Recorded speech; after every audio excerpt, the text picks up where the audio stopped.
guys, welcome to another episode of Total Carping. We've come to a day ticket today. It's a really busy bank holiday. I phoned around yesterday to try and find a venue that wasn't too busy. Fortunately, I didn't really have much luck. Everywhere I phoned was really busy, as you imagine. But I was looking through one of the magazines that I read, and it told me about this little place. It's only about 10-15 minutes away from where we live, so I thought it was perfect. We got Tom down. You may have already seen him in a previous episode. He's back from uni, so we thought he'd come down with us, and hopefully we'll pick up a few fish. Josh, do you want to just talk us about the weather? It's really good carp weather at the moment. We've got a great southwesterly wind blowing into a bay to our right hand side down here.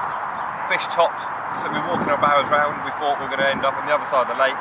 Stopped to have a quick look, plenty of fish topping, so we've dumped our bibbies down here, and I think we're in for a bite. Yeah, a real dark fish, just head and shoulder out the water, so we stopped, and I flicked a couple of rigs straight on them. Nothing as yet, but we're coming into the best time of day now, so fingers crossed we'll have a few. We've got 24 hours, so let's see if we can bag some. Let's get it on.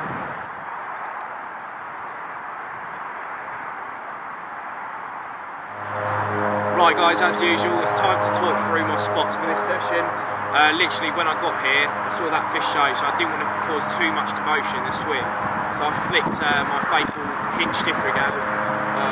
The water is very, very clear and the bottom is very hard. I've tried to feel the lead down. I've cast a couple of times and tried to feel it down on a softer bottom, just for a bit of variation really. And the left hand rod is fished to a snag down to my left hand side. That's on a straightforward bottom bait rig. Really donked down nice and hard, and it's actually quite deep, probably about 5 or 6 foot below the bush. Lovely little spot, and to be honest, I think if it's going to be a rod that's going to produce, it's going to be my left hand rod. So fingers crossed we'll get a few, and there's my swim. Right guys, welcome to my peg. I'm fishing just to the right hand side of Jack. I've got plenty of water to fish, so I've sort of spread my options. My left hand rod, I'm fishing on a gravel bar that's about 30 yards out. Jack might have mentioned earlier that there's a few fish topping as we arrive, so I've put a hinge stiff rig probably within a couple of yards of them and scattered a few baits around, so I hope that rod's going to get me an early take. My right hand rod, I had the binoculars out earlier when the wind died down a bit into the clear water, see a few bubbles, so I've whacked a naked chod, probably 80 to 100 yards out, so I'm fishing at a bit of range, trying to, like I say, spread my options. That's on the chod, like I say, but both fish with the pina colada pop-ups from the Steamies range, which the last couple of sessions have done the business, so I'm sticking with them and hopefully they catch me a few more fish today.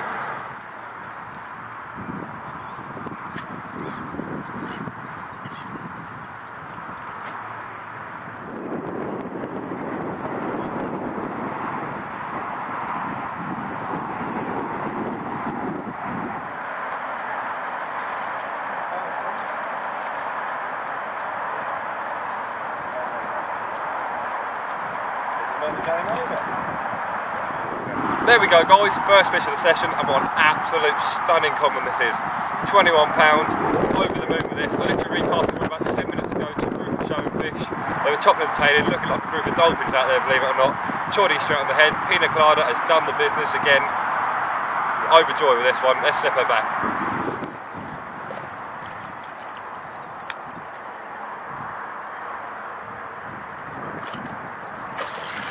Get in. Right guys, we've got an absolute peach of a fish here. Only about 11 pounds, something like that. This looks like one of the stockies that I've got in. I just smashed a chod out at range, probably 100 yards. He's a little bit lively. And I couldn't ignore the signs of fish, as Josh said. I put a rig on exactly the same as this. Pina colada pop up. This is one of the first fish in the darkness that we've been able to film for Total Carping, so sorry if you can't really see it that well, but we'll get him back now. Got plenty of time left, so hopefully we'll get a few more.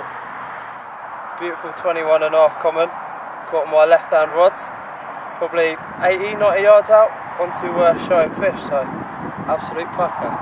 Come back from uni mate, and that's a cracking fish to be rewarded with, well played. Great fishing mate.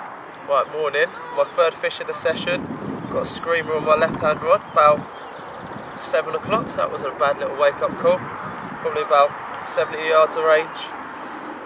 Yeah, probably similar area to where I've had my previous 2 fish on the TNT Steamies, so things aren't looking too bad. Great fish mate, well done.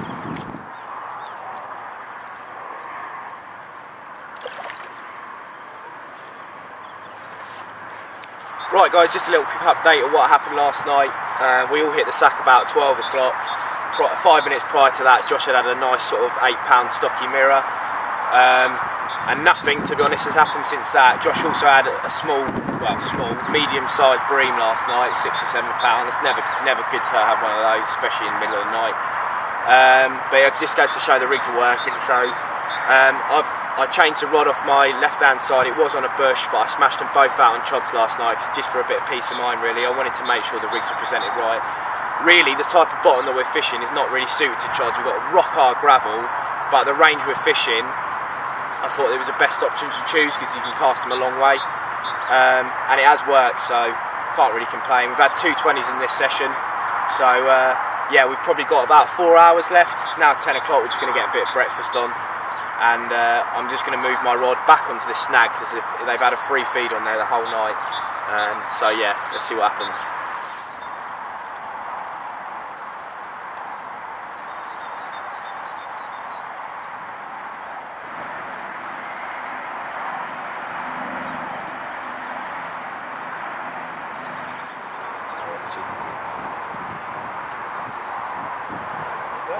There you go, guys, my third fish of the session, and another stunning mirror. A bit bigger this time, 17.5 pounds. Caught on the chod, fishing about 100 yards, showing fish, straight on their heads. What a beauty. Lovely. Let's slip her back.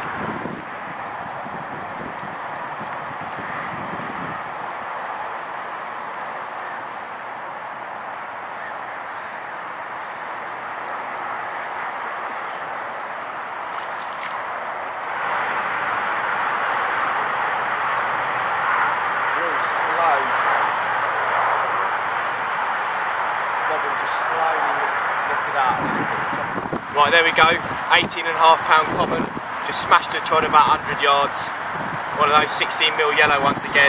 Those pina colada pop-ups just can't stop producing. Really pleased, we've only probably got about an hour left. It's really miserable, the weather, brilliant fishing conditions to be honest, but it's been raining the whole night, so can't complain though. Let's get her back.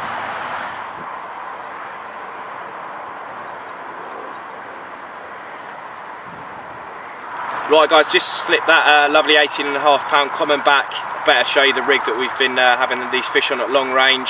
I'm using a 2 ounce pear lead. You want to make sure when you're using chods that you use the lightest lead possible for your required distance. I'm really giving it a fair old chuck. So yeah, we got, as I said, 2 ounce lead, helicopter sleeve on that. I've got about a 1 foot section of lead core spliced to a ring with a bead either side, which my chod section buffers up against. So that means my chod section cannot go any further towards my lead, because you do tend to lose a lot of fish like that, and especially using barbless hooks here, you can that lead can come into play and you can lose the fish, and it's a lot safer for the fish anyway. My other bead is probably 3 foot further up, so it's got a long range for that chod to slide on. It's what you call running basically, and that's it. Just using the old faithful 16mm pina colada pop-ups, whacking it at 100 yards, it's reducing the fish. So there you go, give that a go and I'm sure you'll catch a lot of fish. Right, it looks like we're coming to the end of our 24-hour session now. It's been a pretty good session all the way. The weather's been pretty miserable, but can't complain really. We had some decent fishing with Josh. It's been a really good session, yeah. A couple of 20s, a couple of upper doubles, a few small stockies, but all round great session really. Yeah, and Tom's enjoyed himself, just come back from uni, so you can't complain at that, Tom, can you? Say that, mate. Absolutely brilliant. Right, we'll see you next time guys. Tight lines. Take care.